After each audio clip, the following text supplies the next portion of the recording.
a lot of things. So I have A and B solve X such as this rule. So what is this? This is the same as I have A and B give me the X that this is true. So this is what? Solving linear system. And you know, from linear algebra, you do this. Now I'm saying, assume, first of all, we don't know linear algebra. We can't do this, number one. Number two, let's say even I know linear algebra, but this thing does not exist. Let's say A is not eigenvalue, some of them is 0. You cannot do that because this is 1 over 0, right? So we are now purely just talking about optimization. We don't care about anything, okay? So we want to solve this, that's it. And this thing, okay, now gradient time, how do we find this way? Okay, revision. So if I have a function f, composite with a a, so this thing, I can see this as fx. I can also see that as fax, right? If I see that as fax, then this is what? This is basically function f composite with a linear map, right? And then what? I take gradient on x. Because of the Jacobian or the chain rule, it will be A transpose of this thing, okay? Or I should say it better, it will be A transpose of this thing on y and on y, where y is ax. Okay, then what is it? A transpose is A transpose. What is this f now? This f now is just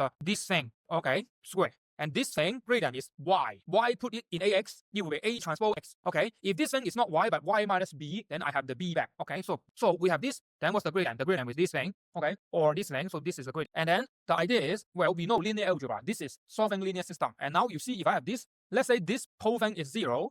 This part I don't care. Let's say I can ignore it. Then this is ax equal b, right? So we got this. Okay. Then we only focus on this. So what is this? This is the cost function or objective function. But now let's say we have a c. So that means x has to be inside a region in Rn. So C is a subset.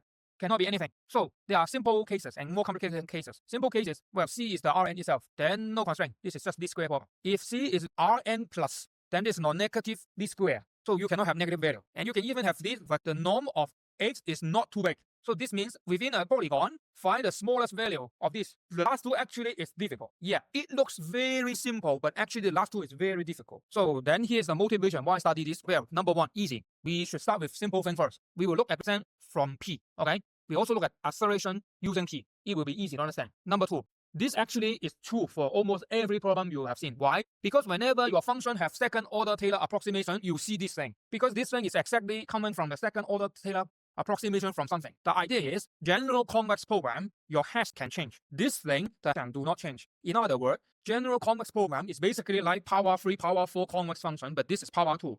Power 2 is good enough, okay? And that's why I'm saying this is easy to generalize and modify, because this basically means I'm doing convex optimization but up to power 2. This is saying for general convex optimization is power 3, power 4, power 5, or power infinity, okay? For example, log or exponential, you can take power infinity. So these are the starting point. Now, basic thing, we are not going to talk about this in the detail. These are the things that we assume everybody know, okay? So number one, f is a convex function, so local minima is global minima. We don't need to worry about local or global, okay? Because C is a convex set, this is a convex set, we assume this is a convex set, okay? Cost function f is convex, okay? Revision, we talked about it yesterday. Linear transformation of x is convex. 2 norm is convex. This is a bunch of what? Convex function add up together, so a bunch of sum of convex function is convex. Done. Or you can say the norm itself is a convex function, and this is a composition of convex function with a linear map, so it's still convex. So convex. So this one is convex. Now what? I'm going to expand this. I expand this, so let me do it once. So I have ax smaller than minus b. So this is half ax minus b, ax minus b product. So now what I'm going to do, expand everything. It will be ax inner product ax. So this what? This a b c d. So I have a c a d b c b d. So ac is ax. So I have x x, and then okay ax b. The negative I take it out, so that's why I put it here. Okay, and then I have bc. There's a negative, so I have this. Okay, and lastly bd. Negative become plus. So I have this. Okay, and then what? This is what? This is a. I move to the other side, so I have these two. They are the same thing, right? So these two things are the same thing. So I just have this. This thing is just norm of b, right? And then now what is this? This is, I call this q. So this is a times b. This one is just number. We don't care. C. Then I call this p is a vector. So now I have what? Qxx minus px plus. Okay. So this is this has a name. This is called quadratic program. Okay. So we have this. So, or I don't write this form, I write this transpose, and this is transpose. I want to minimize this, right? What is the solution? Well, I assume A is full rank, then what is Q? Q is A transpose A. A is full rank, so A transpose A is also full rank. So Q is full rank. So all the eigenvalue of Q larger than 0, so Q is definite. So I have this. So the smallest eigenvalue of Q is larger than 0. That means this is a convex problem. And then gradient is this, and then Lipschitz condition. Okay, F is L smooth. What is L? L is the Lipschitz constant of this gradient. So let's talk about the gradient. So now I have this thing as Qx minus P. What is Lipschitz? Lipschitz is the minus P. Here will be Qt minus P. Okay, norm. Thing in the bottom is S minus T. Okay, Now simplify. This is S, this is QT, so I have this minus P and minus P become what? Minus P plus P. So gone. This thing is QS minus T, right? So this whole thing become QS minus T, S minus T. Now I have this. This is what? This is the form of a matrix M multiplied V in 2 norm. This is M 2 norm, V 2 norm. So I have Q norm of this, which is gone. So I have Q 2 norm. 2 norm means largest eigenvalue of Q. Okay. Then L is what? Largest eigen Q. So this, okay, largest eigen Q is H1, so it's also the largest variable. Then, yeah, this is what I do. What I'm doing. ONI means operator norm inequality. So you have this. This means it's not just 2 norm. It can be any whatever norm as long as it's a norm. This is the setup. So let's talk about how do we solve this thing. So what is the algorithm? This, you produce a sequence. That means x1, x2, x3, x4, x5, x. This subscript, I use K. It depends on what you want. Some people use T. T stands for time. Also makes sense. K, it just means it has a discrete time. And what you want? You want this. This is called then condition. Just what? New value is smaller than old value. And how? How do you approach this? You do this. Okay. I have a new variable at K plus 1 equal to the old variable or the current variable at xk. K means the current time times, okay, T is not time, T is step size, okay? And I have a direction. Direction means, okay, that means a change. And then what? Here, I didn't specify what is the T, what is the delta, right? So this is abstract. Abstract in the sense that in any optimization algorithm, I can always write this. I don't care if it's a proximal gradient descent, Newton's math, stochastic gradient. I have new point, I have old point, I subtract them, I can always get something like this. So in the end, all you are doing is basically move a point along a direction, scale with some number. And this number is called step size. And people in machine learning rate, I really hate this name. We are doing optimization, there's no learning. So step size, no learning rate, okay? And then important, this is direction. So normally this should be norm 1, but we didn't force it. So this is called direction, but it can have magnitude larger than 1. So it's like this. So suppose I have a grid system. Okay, this is good. I have a grid system. This is grid. So this is 1, this is 1. So if I have a direction that point like this vector length is not 1. This vector length is square root 2. So if I really say this is a direction, I should divide it by square root 2, right? So this is my delta. But technically people don't care, okay? You don't need to worry because you have a T. You can assume this T absorbs the size of the norm. So therefore, this thing actually is this. So this is the norm to make this unit norm. But then you have a T you can scale it, so we don't really care, okay? And also, here's an interesting thing. We have x0. x0 means starting point, or you can call it x1, okay? So, how to choose starting point is a research area on its own. We don't care. We just call randomly choose x0, okay? Here's the idea. If we can choose any x0, so let me try to draw a picture. So suppose I have a space, this is a space. What is this? This is a trajectory. So I have my x0, and then let's say I move to here, and then let's say I move to here, and then let's say I move to here, and then let's say I move to here, and then so on. Okay, so you see all this point actually trying to form something like this. Okay, suppose I have this. Okay, then here's the thing. Is it true that if I have different starting point, it all converges to here? This is a question. It's possible for some algorithm, if you start here, it converts to, but if you start here, it converts to here. If an algorithm is like this, you start from any starting point, it always converges to the same thing. It's called global convergence. But if you start from different point, it converts to different thing, that means local conversion. What are the examples? Well, this problem. If I start from here, it converts to here. Then it's different from if I start from here, because it converts to here. But if my function is like this, I don't care. I start from here, I start from here, I start from here, or I start from here, or I start from here. It all converges to here. Then I have global converge for whatever starting point. But this one, no. It depends on the starting point. So therefore, how to choose x0 actually is a big deal, okay? For example, Newton's method, if you choose a wrong x0, Newton's method never converge, even diverge. But for gradient descent, for convex problem, if we have this kind of thing, then we always converge to this point, okay? Just detail. If I have this problem, this is also convex. I have this point, I have this point, I do gradient descent, it converges to here. This one, I converge to here. These 2 points, different point. This is solution 1, this is solution 2. Although F solution 1 and Fx solution 2 are the same, but S1, S2 are not the same. So in this case, we also say this is not global convergence, because this point converges to a different point than this point. So these are all detailed, okay? This is the easiest one. So that's why usually starting point is considered a strongly convex problem because number 1 is global, number 2 is unique. So I don't have this. You can imagine this line string to 0. So I have this, okay? So this is the idea. Then when shall we stop? This is a stopping condition. You see, there's so many ways to consider condition. You can do this. This is the easiest one. You have an x and you have the previous x. You subtract their distance. And if their distance is too small, you think they don't move. Then you stop. Okay? So this variable. You can have function value. Function value means what? You want to minimize something. Okay, let me recap. We always talk about minimize something. We don't care about maximize. Maximize just negative minimize. Okay, so if you say I want to minimize f, and if f is smaller than some value and I'm happy, then I stop. That's it. Okay. successive function value change. So I have this. What does it mean? It means like this. This is distant on point. This is distant on function value. Then yeah, same thing. Gradient value is the gradient norm smaller enough. Then we stop. This is for gradient exam. Hessian is the smallest eigenvalue of the Hessian at the point is larger than some very small number. Then we stop. Okay. What are this? Well, there's this. This one means what? I have a point. Let's say I have a sequence. Okay, I have a sequence. So I'm saying I have a sequence like this. So I have here, and okay. You see the gap here. This is the gap, right? The gap between these two points. What is that? This. If the gap is getting smaller, then we stop. So this one easy. This one is easier one. So also is the worst one. Why? Because it cannot tell whether or not you reach minimizer. Suppose I have a function. Okay, first of all, if I have something that looks like this, of course, if I do this, it will stuck here forever. This is local minimum, right? But the point is, this is one dimension. Think about two dimension. If I have a set surface, okay, two dimension, how do I do so that you understand it's a hard, okay? So I have this, so I have this thing here, but then I have this thing here, okay, so that means this drawing is wrong, but okay, so imagine I have a saddle point, this is convex in this direction, but concave in this direction, so that means I have a 3D plane, okay, 3D plane. This can happen on the black line, but the thing is, if we perturb it a little bit, we move along the red line, we go down.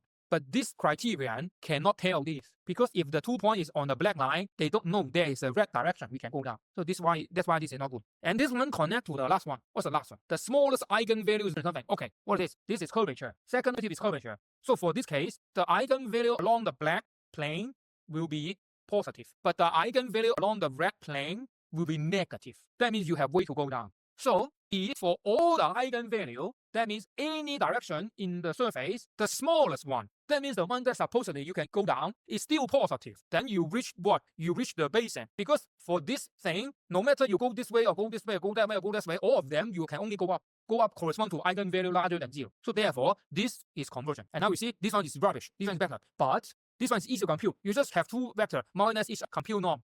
This one you need to solve an eigenvalue problem. Expensive. Eigenvalue problem means something like this. So this one, the cost is this. This one, the cost is this. So that means if your n is big, you don't have the money to do this. Too expensive. If your vector is 1 million, every time when you do this, you need to do something cost you 1 million 3 times. But this one is just 1 million. Still okay. Okay. So this is the idea. Then what about this one? This one is easy, right? Suppose you want your function value to go down, and if your function value is below something, you're happy, then you stop. But this one also have a problem. Suppose, okay, this is the epsilon. Then once you are here, you reach up to here.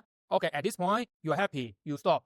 First of all, you have not even reached here. Secondly, even if you reach here, you are not reaching here. So this one also have a problem. Because this one F, we allow it to be non-convex. So this condition does not guarantee you have this. Okay, what's next? This one, the third one. So previously, I'm using the distance between the x. Now I'm using the distance on the y-axis. That means the gap here. So if I have a point like this, then I also have this line. Then it converges. But the same problem up here. This one have this issue, one also have this issue. Because I have a saddle point, I have all my y-axis coordinate, I think I convert. Actually, you can move a little bit and then you down. You looking at F, you cannot tell this. You can only tell this by doing the last one. But the last one is expensive. So this also, actually all of them are bad. The best one is the last one. But the last one is too expensive. So hard to tell. So a trade-off is to do the not too expensive, little bit better, not so cheap, but more accurate is this one. This is usually the classic. Gradient small enough. Okay, suppose I'm here. Should I stop? No. Slope larger than 0. I'm here. Should I stop? No. Slope larger than 0. I'm talking about the magnitude, okay? Should I stop? Yes, slope very small, because if I zoom in here, I'm something like this, right? Then I almost don't move. So I use the slope, which almost 0. Tell me, okay, oh, smaller than 0.009. Okay, I treat it as 0. Okay, I stop. But this one also have problem. Why? Because again, at this point, the slope is also very small. So you can't tell this. The hardest part in optimization is actually this thing. So therefore, the solution is this. But too bad. Doing this, you need to compute an eigenvalue problem, very expensive if this thing is big. So therefore, a lot of trick is basically trying to do something on the above to estimate the thing on below. So you can think of optimization is a special eigenvalue estimation problem. Okay, but anyway, so these are the pros and cons. Very cheap, very expensive, very not accurate, very accurate. So it depends. If your problem is very small, let's say your problem has 5 variables, of course you should always do this. But if your problem has 5 million variables, you can't even do this, you should do this. Yeah, that's it. And what are these things? Okay, let's look at the theory. What is this? This is the L smooth, right? Let's recap what's L smooth. L smooth is the gradient ST. Okay, L, right? Then what? After with this, I also told you the green blue thing, your green function, L smooth means something is above you. So you don't have this kind of 90-degree jump, right? Because you are not allowed to go inside. So that means what? That means some quadratic function is above you. Some quadratic function above you, that means what? Your green thing, fx, okay? Quadratic function on a point at point A, okay? Below fa, gradient x minus a, and then quadratic function, okay? Quadratic function, it will be the L, okay? L, I, x minus a, and then inner product with x minus a. Okay, so this is the L smoothness. If I replace this x and a by what? X new, this is xk, and I replace all of them, I will get this. I will get this. Now, this is the expression. This one's moved here, this right, and I put an absolute value, that means this right. This is a what? All of them are positive number. So this means what? I have a gap. What gap? My distance of new and small is larger than something. That means if I have this is my k, this is my k, this is the fxk, this is my k by 1. So basically means I move here. This is my fxk by 1. I'm saying this gap have this amount. This is good. Why? This means every time I go down, I know how much I decrease. This amount is depending on, of course, first of all, the step size, and second, the gradient. And you think about it, if I converge, when I am reaching here, the gradient is 0, then of course you have no gap. Even you take step size 9,000, doesn't matter because you reach. So this is the idea. Okay, don't worry, I will talk about this a lot. Okay, so gradient descent. What's design? Gradient descent is what's algorithm? Where's the thing? Okay, algorithm is x plus t, x plus step size times direction. What's gradient descent? Gradient descent is direction, and then you have this. But okay, here's the thing. Once I have this, so remember what's algorithm? I have unknown 1, unknown 2. Now unknown 2 done. What about unknown 1? How do you find t? You can do 1, 2, 3, 4, 5. We focus most of the time 4, but let me tell you what about another thing. So number 1, you find t by minimize on t. That's it. So that means what? Once you compute this, you have a fixed direction. Then this is unknown. Then what you do? Okay, arc mean this on t. This is a theta. So this is not expensive. You can do that. The thing that will make this expensive, if this guy, if you compute it, is 1 million dimensional vector, then maybe adding something, multiplying something here is expensive. Yes. But usually this is not expensive because this is a scalar. But if this is very big, this is very big, I mean the vector size is very big, then maybe this is expensive. So practically this is expensive. But if your variable is just 2-dimensional vector, 5-dimensional vector, this, come on, it's not expensive. And then number 2, you can do a lot of line search with a bunch of people's name. Wolf, and then Stein, and then the Dutch people's name that I don't have to pronounce. Okay.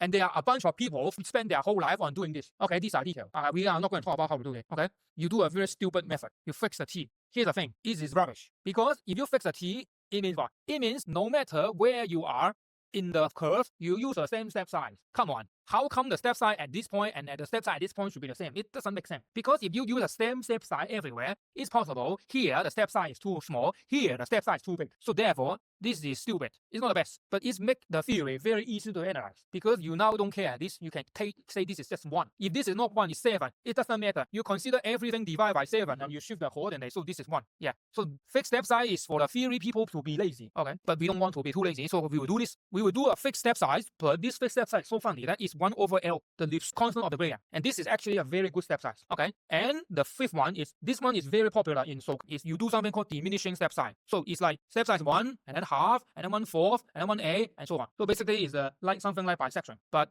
theta not necessarily half. It can be 0.9, 0.8, 0.7, or even this you have harmonic sequence. Yes, then you can do that. Yeah, what's our focus? 4 or 1. 1 is exact. Okay, so now boom, first crazy thing. How do we find the exact? So we have this, right? Mean f is mean quadratic function, no constraint on x. Then what? I want to find a t on arc mean this. How do I get this? So this is how I get this. So I have this f. What is t exact? It's arc mean on g. What's my g? G is this whole thing, but the variable is on t. Now I do this, okay? This is t, not x. I made a mistake. But anyway, so my g is this thing, okay? And then this big chunk of thing, oh my gosh, ignore the detail. So I have this big bracket and this super big thing, but I only look at t. So don't need to worry about all the things that's not real t. They are just constant, a bunch of matrix and vector. And then I take the t. So this whole thing is a t, okay, gone. This is a t, gone. This become 2t. There's no t, there's t. So just this constant and blah, blah, blah. Okay, and I get this bunch of thing. Okay, these are just detail. And then you set this to be 0. Then you get this thing. And then, so t give you this expression. So it's the gradient divided by the gradient times the Hessian. Yes. So this is a formula. You can actually study it. What is this? How do you find the best step size? It's gradient norm divided by gradient norm weighted by the Hessian. So in other words, it's like this. It's like f. I'm not saying this is the f. Any f. So the step size will be just the inner product of the gradient at the current point. Okay. And then what? But the okay. Scale like this, actually square root to make the math more accurate, but it's fine. You understand idea. So this is what? This is the gradient in Euclidean norm, in Euclidean geometry. This is the gradient corrected under the curvature. And you take the ratio, this will be the best step size. So this is the idea. I will explain this later. Now, what about if we use the exact step size here? This is point gradient, is just this step size. I just told you this expression. So step size, this expression. Now we put back the expression. Gradient is qx minus p. At k, so k, this whole thing is the same, but I put a q in the bottom. Now this big thing. Okay, so the easiest gradient is you find q xp as g stand for, and then you do this, yes, then this is gradient descent using the exact step size. This is what it looks like. So now I just consider two. Okay, so that means what? That means I have x and y, and then my function looks like this, okay, right? And I view from the sky, I see a bunch of circles. The circle with small radius will be those closer to the ocean. The circle with big radius is very far away. So this is like map, okay? So this is a top view. And I have my A, x minus b, right? Q is a times a, right? So these are 4a. Here's a funny thing. If my A is identity matrix, you know, for identity matrix, that means I have perfect symmetry. So that means the circle, these are all perfect circles. So if I look on top, I see this. In this case, Q is I transpose I. That means this is 1, okay? X minus g, x minus this thing, right? X minus q, x minus p. Q is I. So x minus x gone. I have p. In this case, I solve this problem in one step. So that means if my A is identity matrix, what was that? Actually, it's just I'm solving this, right? We don't need to run optimization. What's the minimize of this? Just pick x as b, right? So if I do gradient descent, it's solved in one step, correct? And it gives me the b. Because what's b? What's p? P is a transpose b. A now is I. So p is b. So yeah. So I solve it in one step. This is starting point. This is the solution after one point. And the one point touching the cross. This is here's the problem. Why we need to do is because if I suddenly add a small number here, I have this. Oh, what happened? I have a point here, go to here, and then go to here, and then go to here. This is zoom. This is a big picture. I have this. So first of all, if I have a 0.3 here, this is no longer what? A circle. This is an ellipse, right? You know, right? Classical algebra, linear algebra. This under action of A, you have this thing, and this is the eigenvalue singular value thing. Now I have this no longer 1, but something else. I have this, and I take a few more steps. Now, if I make this number even bigger, go to here, and I go to here, you see this behavior more and more. What does it mean? It means gradient descent is this gradient descent. Then if you look at this, this is Euclidean geometry. This is the geometry using the Q, which is the n. When the function is like this, gradient descent will be very slow. Because here's the question. Why can't it just jump to here? Why it has to go this stupid way? The answer is because gradient descent cannot go to here. Gradient descent has to do this stupid way by design, by the design of gradient descent. This is always the case. And I will explain this soon. So now we see one thing. We have zigzag. This means zigzag. Okay. Why zigzag? You talk about it. Where does this zigzag come from? You talk about it. And this actually is the starting point of why we have to do next acceleration. Is to make sure this thing does not exist. Okay. Now just remarks. We have to do this, right? So x is x plus t there, and now I take this as negative gradient. Okay. And then t is exact step size is this expression which have this crazy formula. And now you see this thing. Okay, this thing is a number. Don't tell me, oh, you can cancel this. No. So this is a number. Okay. This is not constant. This thing keeps changing if you change the x, okay? And every time when you compute this, you need to compute how many gradient, how many matrix vector product. 1, 2, whole thing 3, 4, 5, 6, 7. So you need to have 6n. So the cost is 6n and 7, 8. So 8. So if you do this, the cost is 8 times of the n. If this thing is a number, you only need to compute the gradient here. So you have just 2n. 8 and 2 is 4 times. So if your vector is very, very big, 1 million dimension, you should not do this, okay? 1 million is expensive. Now you have 8 million. No. So that's why we consider fixed t. What's fixed t? We don't need to do this stupid thing. We just use a number here, okay? Then now let's go. Now the first fixed t is I tell you, use the inverse of 1 over q. This is the shift constant of the gradient f, okay? And now let's say do this. And then this means I have this. Then I call this L. I have this, okay? I call this L. So now no longer a bunch of matrix vector multiplication, just a number. Number is cheap to compute. I do this. Let's look at what does it look like. Now I see this. First of all, for this case, same figure. I solve it in one step. Now for this case, and this case, and this case, oops, something similar happened. I cannot go to here. I have to do this stupid thing. Why? Okay. First of all, you also can ask, isn't my L fixed? Why the distance between 2 points are not the same? This answer is, this thing will change. This thing also have a norm. So they actually affecting the distance. Okay. So that's why you see the closer x getting to the solution, the gap between 2 points are getting smaller, smaller, smaller, and smaller. And also, this figure reminds you how do you stop the algorithm. If my distance between xk plus 1 and xk is small enough, I stop. Okay. Then now you see this behavior. Why can't this point just jump to here and have to go this stupid place? This is the fundamental reason why gradient descent is not good, and why gradient descent is slow, and why you need to do acceleration and convergence, and why there's a next step acceleration. Okay. So gradient descent is stupid. Okay. Here is the reason. Why go red but not blue? Okay, this is so the question is, number one, where does this come from? Okay, you can say this comes from G in 1867. Okay, I don't remember exact the number of date, maybe something like this. Okay, and then Actually, this is not the complete story. What actually this do? Is this looks like come from nowhere. Okay, I take the gradient negative. Why? Okay, so here's the answer. The answer, this thing actually come from something even more fundamental. Is you come from a potential F. And actually this thing is a minimizer of a potential F. And this actually explains why you have this. Because at this point, when gradient descent move, it only follow the potential here. It's not following the whole function here. The idea is, if the point here can go to here, that means this function already know where's the solution. We don't even need to do optimization. The problem is we don't know the solution. And the idea is, whenever descent move, it only see the neighborhood of itself. So the idea is, what gradient descent see is just this and a vector for direction. Here's the problem. How do you know you should move to here or move to here? You really don't know, because all you see in a blank space is where you are, and you should move like this. So it's the same as, okay, now I point to you, you are here, I point to you, this go to Rome.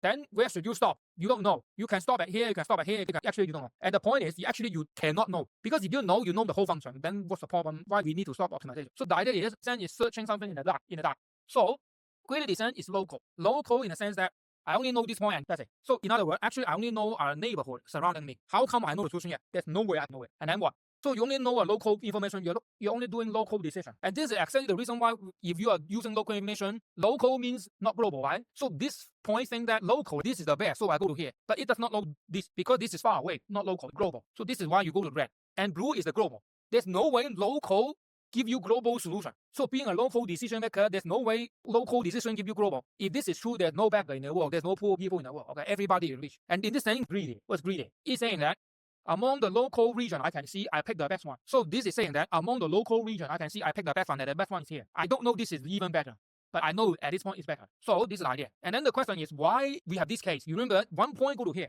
in one step. In this case, it's saying that the local decision made by this point just coincidentally is the global minimum. So that means there's something affecting local is good or bad. And this is the picture. I'm going to explain this picture. So where does this come from? This is gradient descent. Now I'm telling you, if you imagine this is mean of something else, if you can find this f, then you explain a lot of things. And the f, how do you find this? The idea is you integrate this back.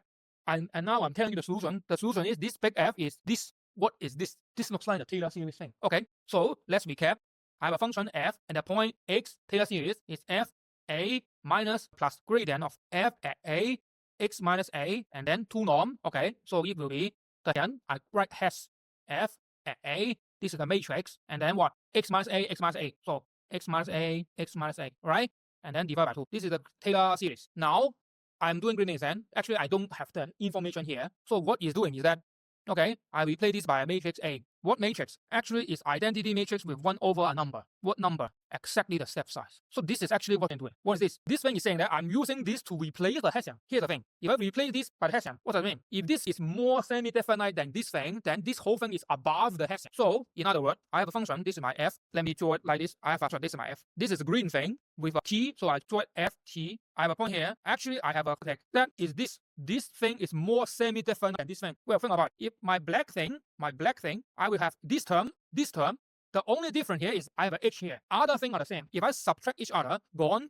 The only difference is just this part, in which I'm comparing this thing. If this thing is larger than h, then of course this thing minus this thing larger than 0. And this exactly is the gap here. So now let me tell you, these are the Taylor series explanation. So what is gradient descent doing? If I look at this I just told you, right? This is inner product, x minus xk, x minus xk. I have identity matrix, right? I don't write it. I have this. So this is what? This is spherical. If I have a hash here, this twists the sphere to ellipse, not sphere. So here's the idea. This thing, if I take the square, I get this expression. This is saying I have a function f. This is variable. This is something fixed. You don't care. You just call it a. Okay. So I have a x minus something on a. I call it phi a. You don't need to worry about what is this phi. This phi is gradient descent. But this is just non-x, so it's constant. It's c. What is this? This is the equation of circle. So in other words, when I'm here, this is my center point. I actually have a bunch of circle drawing like this. Now, this circle, what are the radius of this circle? The radius of this circle is exactly this thing, right? The norm of this thing, right? The norm of this thing will change if I change my t, because this is fixed, this is fixed. So this somehow changes the radius of the whole thing. Ignore this for a moment, right? Then this t changes the radius. And this t in radius tell you how much you should move, right? Then here's the thing. What is Green doing? Green is saying find the t that minimize the whole thing on g. Remember? What is this? Minimize this thing on g. G is on t. But g and f are the same thing. So if I minimize this on t, I also minimize the thing on f, right? What's minimizing this on f? Minimizing this on f is I want to touch this map with a small value. So this function have a function value 30, this have a function value 20. This is what? This is the this kind of figure, right? You remember? I look on top. So this is 20, so it's here. This is 10, so it's here. So it means how high I am at. So that means if I do gradient descent, I try to move from here. This is the direction. I have no choice. I want to go from this line and pick the one that have the smallest f value, which is this line. Because if I go a little bit further, I reach this. This is high. This is now bigger value. If I don't move this much, I only move to here. This is very high. So this is the same as I have a thing like this. I'm here. I have a direction to move. This direction is saying that actually I have a cross section on this thing. How much I should move? I should only move to this at this point. So, in other words, this is an explanation why gradient descent is stupid. Number one, the arrow is designed by there's no other freedom. So you can only move in this direction. Number one. Number two, I need to find a step size such that it go down the most. This will make I choose go to here. This whole process is local gradient information. This is using the circle touching the ellipse. This is the ellipse that has the smallest function value. Why are they circle? Because this is the same as this. What is this? This is the big F. What is this big F? Big F is exactly, you mean this big F, you get gradient descent. So gradient descent is the same as I have a point here. I grow a bunch of circles until the circle is big enough that it touches the smallest function value, and I stop. Now this explains why it does not go to here. Because this circle geometry do not fit the geometry of the ellipse. If ellipse is now circle, so it's now circle. Now my circle here, I can move here. I have to move here. Now you see, of course, it will reach this point because the two circles are good geometry, good to each other. So you need few iterations. But when your ellipse is not good, the circle geometry do not fit with the ellipse geometry. That's why you go to here. And you think about it, the more extreme you can have, what's the extreme case? You have something that looks like this, right? Then if your circle is here, you almost do not move on this direction. You always just move 90 degrees in this direction. Because this is the only direction you can touch the smallest f. But this is still in the long run because you should go here. This is the limitation of gradient descent. Okay, this part is the deep reason why gradient descent is slow, why gradient descent need improvement, and this is the explanation. Okay, and why you have zigzag. Now you understand that, right? Now I'm telling you, this 100% will always occur. What does zigzag mean? The gradient at the current point and the gradient at the previous point perpendicular to each other, meaning that the inner product between them is zero. You can prove that. And how do you prove that? It's exactly just chain rule. That means chain rule is always true. That means this is by nature always true. Because chain rule is fundamental of calculus. Gradient descent is something built on top of calculus. So this is more foundational than gradient descent. And something from the root have this, that means you cannot avoid this. This is always the case. So that's why if you use exact step size, you always see this. And if the function is this, gradient descent is slow, then how do you make gradient descent? You try to reduce this thing. What was bad here? The bad thing here is, think about it. This point, I go to here, I have this thing, right? Look at this black thing. It's the same as I move here and I move here, right? If you look at the global perspective, green is always good. If I now look at, let's say, this one is the same coordinate decomposition on this component and this component, right? Now this is the issue. Why gradient descent slow? Because every time when you do gradient descent, you waste effort on doing this. These cancel each other. That means you should not compute them, but you don't know. You have to compute them and you waste time on computing them. This is why this is slow. What are the good things? The good thing is you go to here. This one you go to here. This one you go to here. These are all agree with each other. Good. If you add this three up, you immediately jump to here. Okay.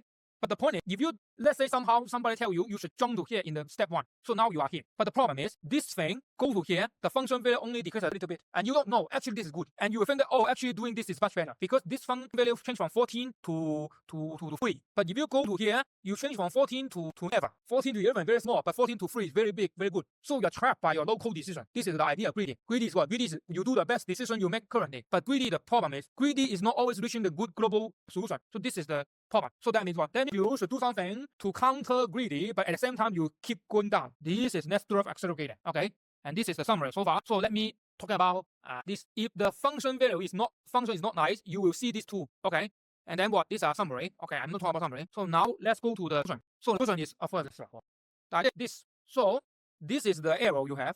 This arrow can be decomposed as this one and this one, right? This arrow is the arrow you have. This arrow can be decomposed as this one and this one. Little bit up, right? This arrow can be decomposed this one and this one. So the idea is this. If you somehow add the previous gradient to your next gradient, you will cancel this half escalation. So this is the idea. So what's the idea? The idea is you add something called momentum. This is new word. I think this is new word up here this 20 years. I don't think they call it momentum in the past. So you basically it's like adding previous history. So if your gradient descent, the curvatures look like this. You know, in general, you have this behavior. Want to go here. Then what you do? At this point, you don't this point you're going here, and then at this point you're going here and going here. These two things are cancelling each other. So like this, why can't you stop this? You just keep this. How do you keep this? How do you keep this part, this part, this part, this part? You add the old one to the new one, then these two things will cancel each other, but this part make them stronger. Then you will go to here more. So this is the idea. So that means, let me draw a picture. If I have a point, go to here, and then a point, go to here, and then a point, go to here, and then a point, go to here, and so on. Okay, then what? Now the first step is the same. I have a point here, but now instead of going to here, I will add a part of here into here. So I will add a part of here into here. Add this means I go somehow here, right? Now you see, for this new arrow, this part is smaller than this, but I keep this part as even bigger than this, even bigger than this. So actually the drawing should be like this. So I will have this part longer, this part is smaller, this part is bigger. And what's next? Now the old one, at this point, it will be, let's say I reach to his point, and this one I will go to this, right? That means I should go to this. But now I add this on here. So it will be what? Somewhere here. So I will reach somewhere here. By this simple picture, you see, I do 1 update, 2 update, 3 update. It's already much shorter than 1, 2, 3, 4, 5. So this is why Nestorov acceleration is fast. This is a picture explanation, okay? And later you will see this is really the case. So suppose I have this. Okay, let's look at this picture, okay? Red is the old method. Blue is I add a little bit previous history to the red. So the first step is the same, no change. But in the second step, this one, what? This one go a little bit on this side. But now the blue is I add this part a little bit into here. Then this one reduce, so I move this instead of the red. And now you see, this blue point is already much closer, not much, little bit closer to the cross than the red. Fast. And then what's next? These 2 points, they both point to here. But now for the blue, instead of going here, I add this. So this add this, so it's here. So now I reach here. This point and this point, blue is again closer to the cross. Faster. Good. So this is the idea. And just make sure you understand, this is not yet Nestorov acceleration. This is called go. It's also possible. Sometimes you overshoot. For example, this is a starting point. You reach here. Step 1, everybody is the same. Okay, nothing. But step 2, the red go to here, almost touching the cross, but the blue, you overshoot. Because in the second step, you should go here, but you add too much here, you go to here. Sometimes it doesn't work. So this means what? This is a very important thing. Gradient descent always have this. Accelerated gradient descent, this is not true. So gradient descent means, this means always you have this. Always the new one is below the old one. Accelerated gradient descent, you can have this. This somehow you go up because you push too much. The idea is, although I can go up a little bit in the middle, but in general, I'm faster than you have this. From Nestorov saying that this is called relaxation sequence. Keeping relaxation sequence is not a good idea. That's why this is good, okay? Nestorov called this a relaxation. I don't know why it's called relaxation, but anyway. Probably it's PDE thinking, but anyway. So this is the idea. So, I think I will stop today, and then we will continue Monday, right? Yeah. So basically, let's recap. We have started the gradient descent, and we discussed why gradient descent is slow. And we understand why gradient descent is slow. Gradient descent is slow because of this thing. Then, once we know this, then it gives you a motivation why we should do Nestorov gradient descent. Because Nestorov descent will cancel this effect. That's why it is fast. This is the picture explanation, not the math explanation. The math explanation of accelerated gradient descent is fast is an open point. Nobody knows why. There are a lot of people trying to explain it. In my opinion, it's not an explanation. You are just moving an unknown problem from one domain to another domain. It's like, you have a number theory problem. You don't know how to solve. Now I change the number theory problem to a PDE problem. But then why there's a PDE? So therefore, why next acceleration is fast is open.